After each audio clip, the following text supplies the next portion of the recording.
욥기 강의 52번째 시간 시작하겠습니다.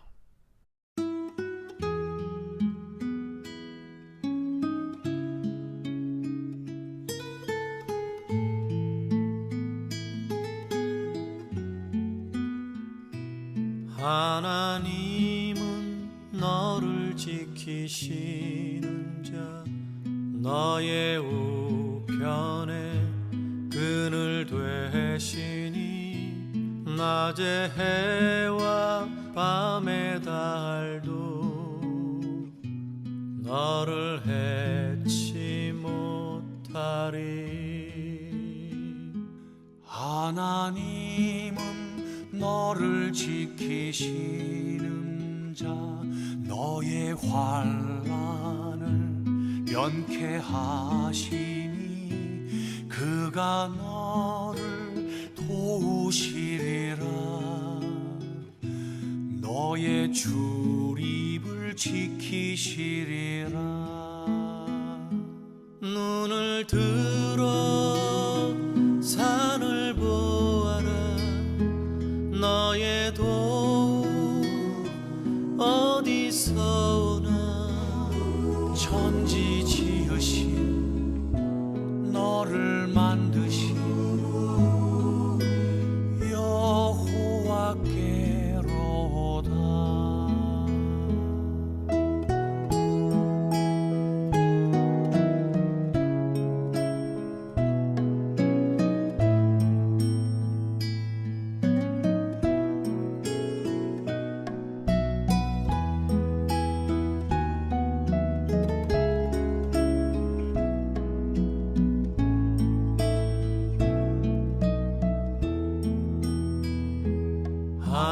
하나님은 너를 지키시는 자, 너의 환난을 면케하시니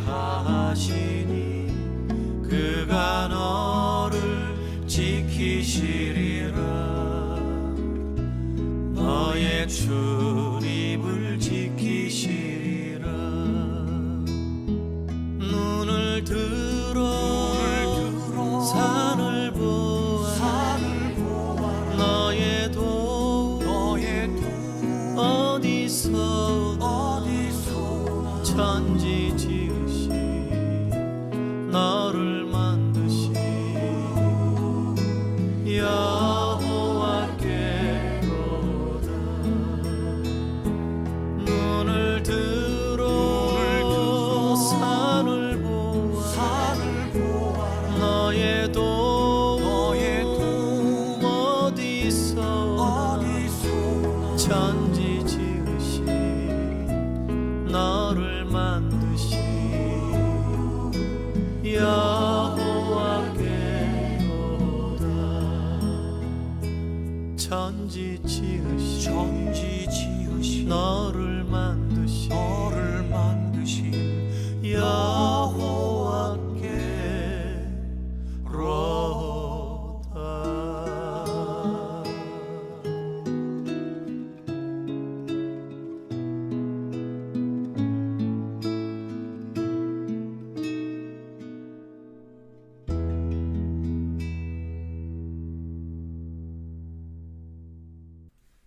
기도드립니다. 주님, 우리의 눈을 열어 보게 하옵소서. 보이는 세계 속에 감추어진 보이지 않는 아버지의 영광을 보게 하옵소서. 불행의 상자에 담긴 행복, 패배의 보자기에 쌓인 승리, 미움의 표정 속에 감춰진 사랑을 깨닫게 하옵소서. 미련함 속에 지혜로움과 느림 속에 빠름이 있고, 지는 것이 이기는 것이며 죽는 것이 사는 것임을 알아차리게 하옵소서. 십자가에서 나누어 주신 피와 살이 한 성령 안에서 우리 모두를 하나 되게 하셨습니다. 그래서 형제를 사랑하는 것이 자기 자신을 사랑하는 것임을 알게 하옵소서. 눈이 열려 그 형제 안에 내가 있음을 보게 하옵소서. 예수님의 이름으로 기도드리옵나이다. 아멘. 찬송가 201장 찬송 드립니다.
욥기 52번째 시간 맞으면서 지난주에 나눴던 말씀이기도 하지만 또 오늘 중첩돼서 말씀을 봉독하고 말씀 나눕니다. 오늘은 42장 1절로부터 9절까지 말씀입니다. 봉독하겠습니다. 욥이 여호와께 대답하여 이르되 주께서는 못하실 일이 없사오며 무슨 계획이든지 못 이루실 것이 없는 줄 아오니 무지한 말로 이치를 가리는 자가 누구니이까. 나는 깨닫지도 못한 일을 말하였고 스스로 알 수도 없고 헤아리기도 어려운 일을 말하였나이다. 내가 말하겠사오니 주는 들으시고 내가 주께 묻겠사오니 주여 내게 알게 하옵소서. 내가 주께 대하여 귀로 듣기만 하였사오나 이제는 눈으로 주를 배웁나이다. 그러므로 내가 스스로 거두어드리고 티끌과 제 가운데에서 회개하나이다. 여호와께서 욥에게 이 말씀을 하신 후에 여호와께서 대만 사람 엘리바스에게 이르시되 내가 너와 내 두 친구에게 노하나니 이는 너희가 나를 가리켜 말한 것이 내 종 욥의 말같이 옳지 못함이니라. 그런즉 너희는 수소 7과 순양 7을 가지고 내 종 욥에게 가서 너희를 위하여 번제를 드리라. 내 종 욥이 너희를 위하여 기도할 것인즉 내가 그를 기쁘게 받으리니 너희가 우매한 만큼 너희에게 갚지 아니하리라. 이는 너희가 나를 가리켜 말한 것이 내 종 욥의 말같이 옳지 못함이라. 이에 대만 사람 엘리바스와 수아 사람 빌닷과 나아마 사람 소발이 가서 여호와께서 자기들에게 명령하신 대로 행하니라. 여호와께서 욥을 기쁘게 받으셨더라. 아멘. 욥기 52번째 시간입니다. 주수로 얘기하면 1년을 넘게 지금 욥기 말씀을 나누면서 이제 마무리될 때까지 왔습니다. 이제 한두 번 더 하면 제가 이제 마무리 짓고 욥기는 마치려고 합니다. 자, 욥기 강의 오늘 42장 1절에서 9절 말씀인데 지난주에는 1절에서 6절 말씀도 다뤘습니다만 오늘 연결지어서 다시 한번 다루고 또 다음 주에 마무리가 되지 않을까 이렇게 좀 생각을 해봅니다. 42장 2절에서 6절까지는 욥의 긴 회개문이다 이렇게 볼 수가 있고요. 본문에도 나오지만 욥이 대장부처럼 허리를 묶고 욥이 하나님께 드리는 대답인 셈입니다. 2절에서 욥은 38장에서 41장까지 이어온 폭풍우 속에서의 하나님의 말씀, 동물 통치를 하고 또 천문기상학적인 것을 다루시고 또 특히 우리 마지막에 다뤘던 베헤못과 리워야단을 하나님이 제압하시고 그런 권능 있는 내용들을 자세히 보았는데 그런 것을 학습한 후에 욥이 자신이 하나님께 함부로 대들며 하나님의 정의로운 세상 통치에 대해서 이렇다 저렇다 떠들어댄 것, 시시비비를 가리자 이렇게 된 것, 그 태도 자체에 대해서 회개한다라는 겁니다. 욥이 회개하는 것은 그런 거예요. 자신이 잘못한 행동에 대해서 회개하는 것이지 다른 것을 회개하는 것이 아닙니다. 욥의 세 친구들이 지적한 것처럼 네가 죄를 지었기 때문에 벌을 받는다라는 관점에서 내가 죄 지었기 때문이 아니라 하나님께 대한 태도, 시시비비를 따지려고 했던 것, 여기를 뒤돌아본다 이런 뜻입니다.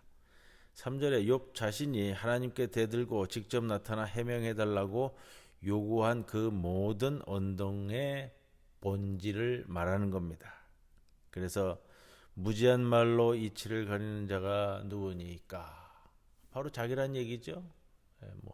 이런 방식을 이제 서리법이라고도 하는데 욥은 그럼으로써 회개하며 자기 책임을 이제 부각시키고 있습니다.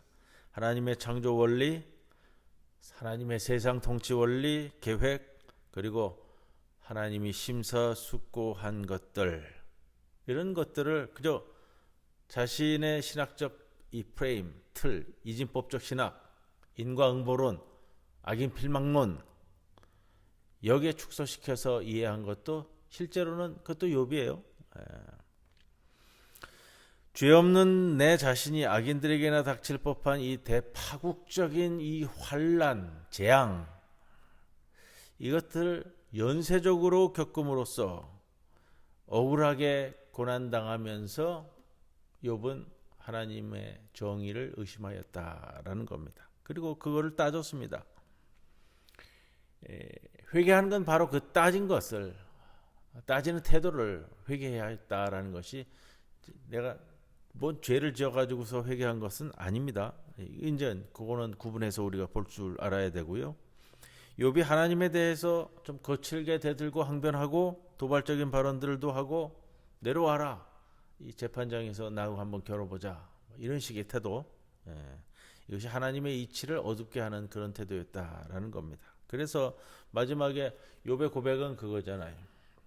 귀에 들리는 것으로서 제가 당신을 들었습니다만 이제는 제 눈으로 하나님을 봅니다. 이 구절은 들리는 계시를 통해 하나님을 인식해왔다, 이런 표현은 아닐 겁니다. 귀는 학습의 핵심 통로예요. 고대 사회에서 이 귀라는 것은 공부의 핵심 기관입니다. 내가 세상에서 배운 공부, 지혜, 학문 등에 의지해서 당신을 이해했습니다, 그거잖아요. 귀로 들어왔다라는 것은 내가 배운 지식, 내가 배운 신학, 내가 가지고 있는 신앙관, 개념,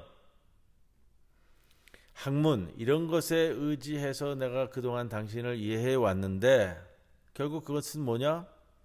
신명기 역사관에 의해서 비례적인 인과응보 신학, 이분법적 신학, 이러한 틀에서 하나님을 인식하고 이해해 왔다, 이런 의미가 이제 내가 귀로 들어왔습니다, 이제 그런 표현이고요. 자, 듣는 것은 제한됩니다. 귀를 통해 얻은 지식은 그래서 더 나아가서 확장되고 검증되고 비판적으로 성찰되어야 됩니다.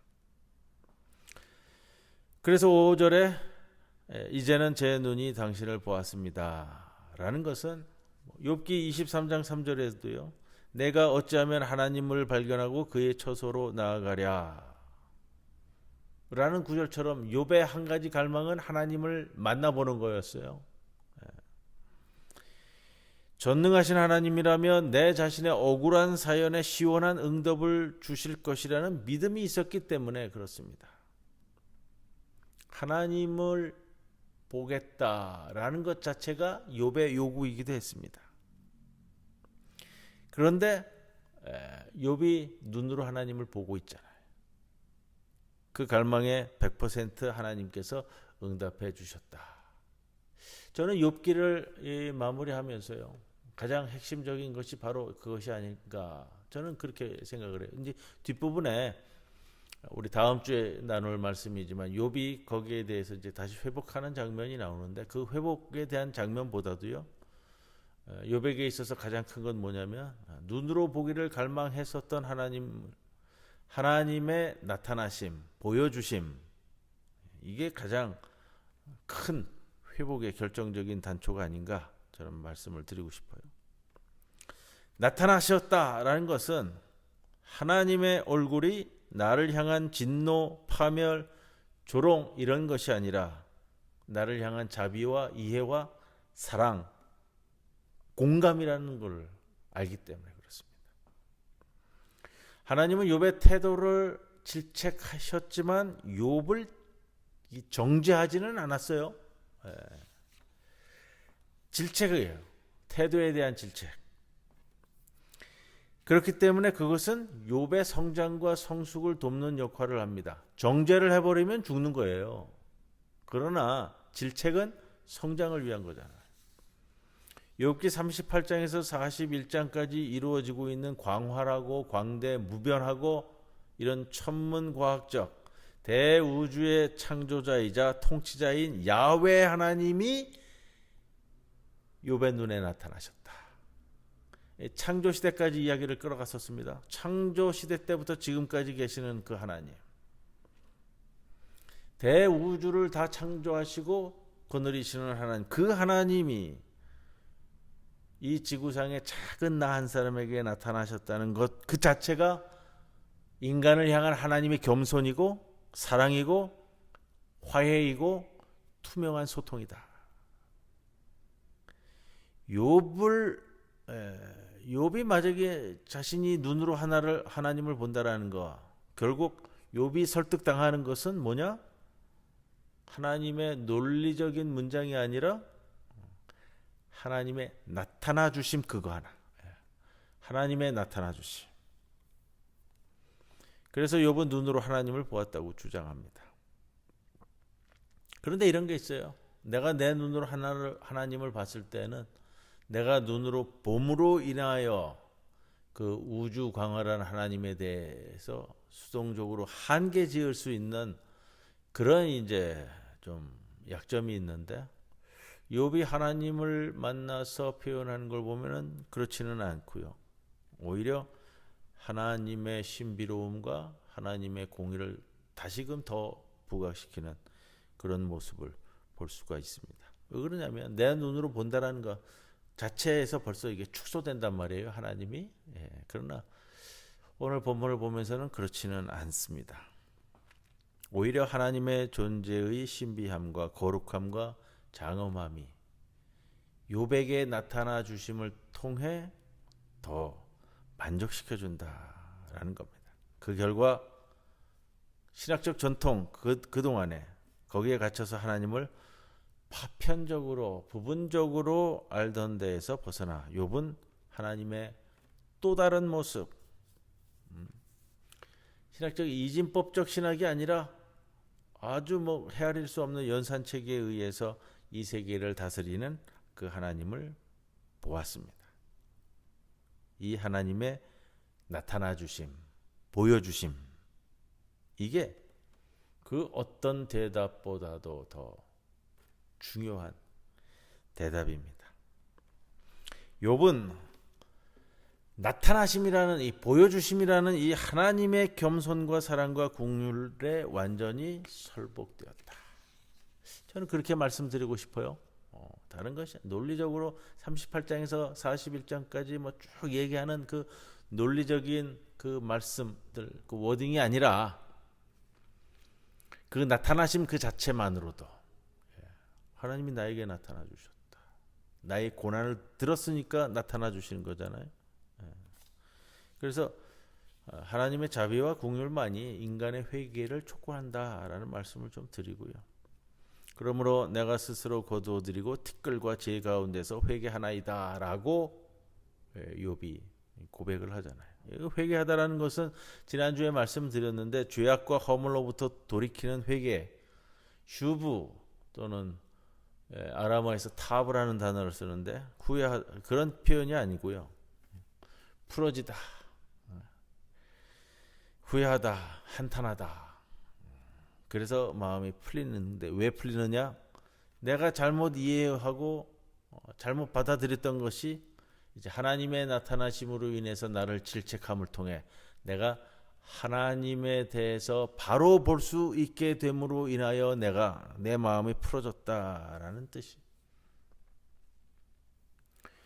욥은 세 친구와 엘리후가 요구하는 죄악된 행위로부터 돌이키는 의미의 회개를 한 것이 아니라 자신이 하나님을 오해하고 그렇게 한 언동을 뉘우치고 그런 자신의 억울함과 오해가 풀린 거에 대해서 하나님께 감사드리고 이제 하나님 앞에 자신의 행동을 뉘우칠 여유가 생김으로 인해서 내 마음이 풀어졌다. 이렇게 이해하는 것이 오히려 이 내용적으로는 더 맞는 것 같습니다. 하나님의 먼저 나타나 주심, 먼저 보여주심이 욥에게 일으킨 다음 작용이 욥의 뉘우침이다. 자, 욥기의 대절정은 무엇인가? 저는 이렇게 좀 짚고 싶어요. 첫 번째, 욥의 항변이 하나님의 나타나심을 초래하는 것. 욥의 항변이 하나님의 나타나심, 보여주심을 만들어내는 것. 이런 욥의 항변이 갖는 신학적 정당성도 하나님이 인정하셨습니다. 불의한 세상을 보고 하나님께 소리치는 것은 신학에 있어서의 정당함의 방편이에요. 그거를 욥은 인정받았다라는 거예요. 이런 신학적 정당성 때문에 해방 신학자인 구티에레스 신부는 욥기를 저항 신학의 절정이다라는 표현을 썼는데요. 하나님은 억울한 자의 저항을 받으시고 응답하신다라는 겁니다. 그래서 해방 신학의 정당함이 욥기에 근거한다라는 표현을 구티에레스는 이야기했습니다. 억울하게 고난당한 죄 없는 농민들이 욥기에서 저항 신학, 저항의 신학적 정당성을 읽을 수 있다라는 겁니다. 자, 7절에서 9절까지의 말씀은 엘리파스와 두 친구에게 노하고 계시는 분노하시는 하나님, 야훼 하나님에 대해서 이야기하는데, 이 단락은 욥의 세 친구와 이 세 차례에 걸친 논쟁에 대한, 하나님이 다 지켜보셨잖아요. 하나님이 다 지켜보시고 마지막에 총평하는 것이다. 이렇게 말씀드릴 수 있겠습니다. 야훼께서 욥에게 이 말씀들을 하신 후에 욥의 태도를 문제 삼아서 질책하셨고, 그 이후에 대만 사람 엘리파스를 좀 또 콕 집어가지고 말씀을 하시는데, 욥에 대해서는 그거예요. 오늘 본문을 보면서 욥에 대해서는 욥의 태도에 대해서 질책하셨습니다. 그런데 이 세 친구에 대해서는 너희들은 죄를 졌다 그랬어요. 그러니까 속죄 제사를 드리라 그랬잖아요. 자, 욥기 38장에서 41장에서 욥은 하나님께 대든 무례한 언동 때문에 대체적인 이 질책을 받는 분위기였는데, 42장에서는 욥을 가리켜서 네가 옳았다라고 하나님이 말씀하신다고요. 확실한 것은 하나님의 진노는 욥이 아니라 세 친구에게 있습니다. 7절 가운데를 보시면 너와 네 두 친구에게 내 분노가 발동되었다. 나에 대한 너희들의 말이 내 종 욥처럼 견실하지 않았기 때문이다. 이렇게 표현을 하는데, 7절에 너희가 나를 말한 것이 내 종 욥의 말같이 옳지 못하다. 이 견실하지 못하다라고 표현하는 것이 더 맞을 것 같아서요. 거기에 맞춰서 제가 설명을 좀 드리면, 욥의 신실함 또 욥의 논리의 견실함에 비해서 이 세 친구들이 주장하는 하나님을 옹호하는 주장, 욥기를 진행하면서 그런 말씀을 드렸습니다. 여러분 어설프게 하나님을 변호하려고 하지 마십시오. 하나님은 변호할 수도 없는 인물이고 변호할 필요도 없는 분이에요. 근데 인간이 어설프게 하나님을 변호하려고 든단 말이에요. 하나님을 옹호하려고 든다고요. 그러한 이 세 친구들의 하나님 옹호하는 이 표현들이 단지 옳지 못한 정도가 아니라 원문적인 표현으로는 그 토대가 부실했다라는 거예요. 너희들의 논리가 토대가 부실하다. 즉 견실하지 못했다는 겁니다. 안정되게 지탱하지 못한다는 거예요. 너희들이 얘기하는 걸 통해서 하나님을 절대자로 높이는데 그것이 오히려 인간의 존엄성을 파괴적으로 깎아내린다. 너희들의 말, 너희들의 언어, 너희들의 표현, 죄와 벌이라는 거, 악인은 필이 망한다는 악인 필망론, 그리고 인과응보론의 신학, 이진법적 신학, 이런 틀로 이해하고자 함으로써 벌어진 것은 뭐냐면 하나님을 무자비한 절대자로 만들어버린 것. 너희들의 그러한 신학 논변은 견실하지 못하다, 부실하다라는 겁니다. 그래서 8절에 하나님이 해결책을 제시합니다. 속죄제를 드려라. 너희는 숫소 7과 순양 7을 가지고 내 종 욥에게 가서 너희를 위하여 속죄용 번제를 드리라. 1년에 한 번 드리는 대속죄일에 대제사장이나 전체 회중이 자신의 죄를 속죄하기 위에 드리는 제물이 황소 한 마리였습니다. 대속죄일, 1년에 한 번 있는 대속죄일이 전체 이스라엘 회중을 위해서 속죄 제물로 드리는 것이 황소 한 마리였어요. 근데 지금 하나님께서는 숫소 7마리와 순양 7을 가지고 욥에게 가서 너희를 위하여 번제를 드려달라고 하라 라고 하거든요. 자, 이 욥의 세 친구들의 허물이 얼마나 컸을까, 얼마나 중대했을까 하는 것을 볼 수 있는 표현입니다. 욥은 결국은 그거예요. 욥기를 전체적으로 바라보면서 욥기에서 이 욥은 이 세 친구들의 무자비하고 잔혹한 정죄와 비난의 희생자가 된 것이 더 큽니다. 1장 나오는 욥이 온갖 이 재앙을 당한 것, 그것보다도 오히려 더 이 세 친구들과 나중에 엘리후까지 욥을 비난하고 정죄한 것이 오히려 더 크단 말이에요. 이들은 피해자인 욥의 용서를 받아야 한다라는 것이고, 내 종 욥이 화해의 주도권을 쥔 피해자임을 말씀하시는 거예요. 내 종 욥이 너희를 위하여 기도할 것인즉 내가 그를 기쁘게 받으리니 너희가 우매한 만큼 너희에게 갚지 아니하리라.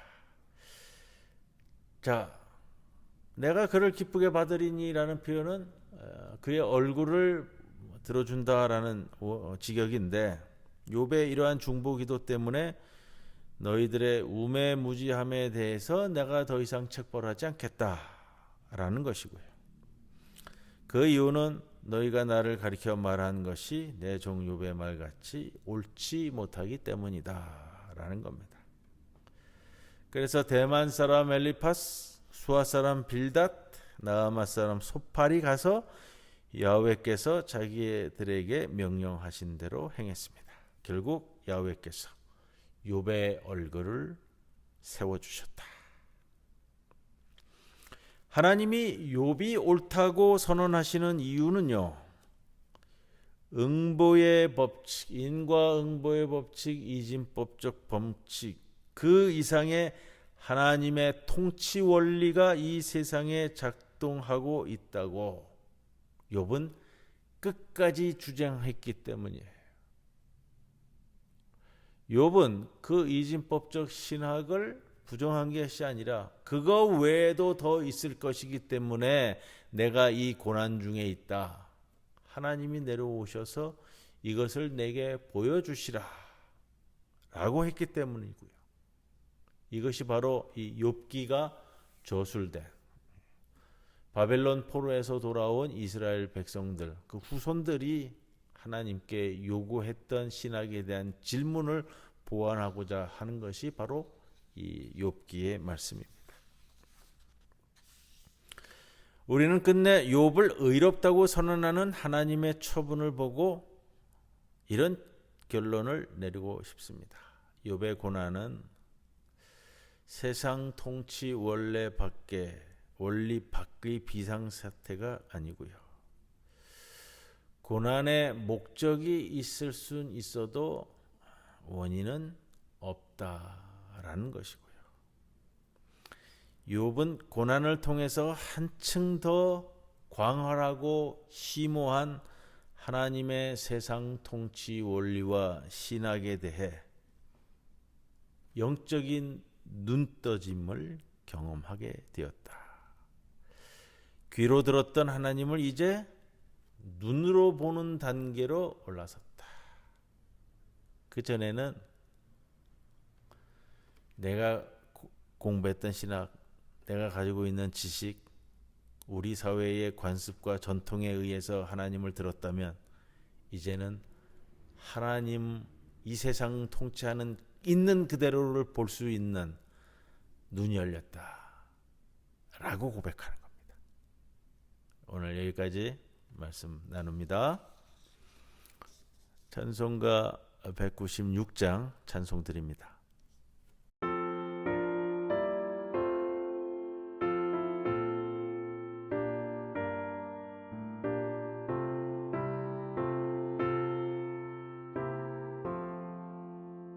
성령의 은사를 나에게 채우사 주님의 사랑 본받아 나 살게 하소서. 성령의 은사를 나에게 채우사 정결한 마음 가지고 나에게 하소서.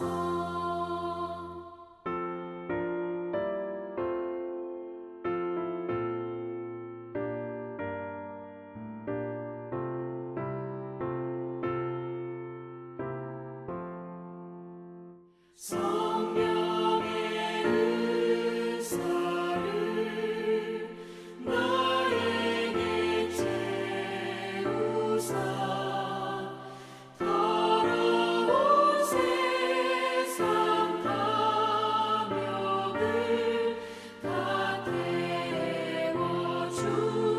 태워주소서.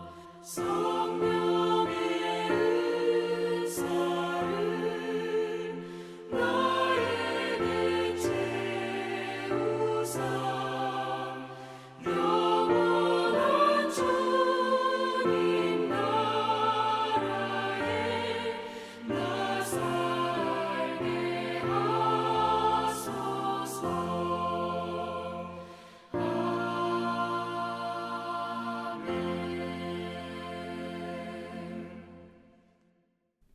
주님 가르쳐 주신 기도 함께 드립니다. 하늘에 계신 우리 아버지여 이름이 거룩히 여김을 받으시오며 나라의 임하옵시며 뜻이 하늘에서 이루어진 것 같이 땅에서도 이루어지이다. 오늘 우리에게 일용할 양식을 주옵시고 우리가 우리에게 죄 지은 자를 사하여 준 것 같이 우리 죄를 사하여 주옵시고 우리를 시험에 들게 하지 마시옵고 다만 악에서 구하시옵소서. 대개 나라와 권세와 영광이 아버지께 영원히 있사옵나이다. 아멘.